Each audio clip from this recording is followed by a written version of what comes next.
I am confused. Being philosophically consistent and being a very honest person, I'm sure you can tell me where God came from.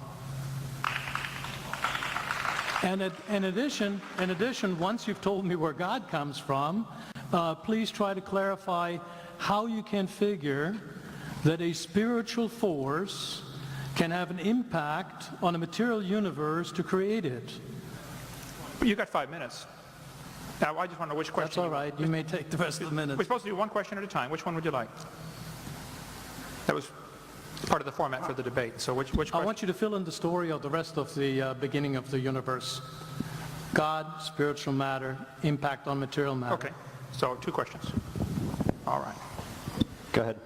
All right, your question, where did God come from, assumes that you're thinking of the wrong, obviously it displays that you're thinking of the wrong God, because the God of the Bible is not affected by time, space, or matter. If he's affected by time, space, or matter, he's not God.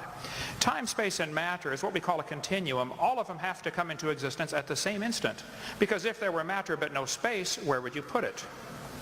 If there were matter and space but no time, when would you put it? You cannot have time, space, or matter independently. They have to come into existence simultaneously. The Bible answers that in 10 words. In the beginning, there's time.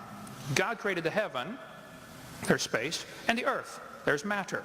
So you have time, space, matter, created a trinity of trinities there. Just, time is past, present, future. Space has length, width, height. Matter has solid, liquid, gas. You have a trinity of trinities created instantaneously, and the God who created them has to be outside of them.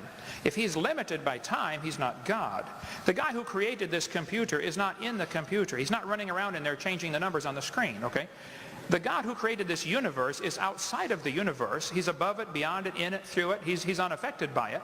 So the concept that a spiritual force cannot have any effect on a material body, well then I guess you'd have to explain to me things like emotions and love and hatred and envy and jealousy and rationality.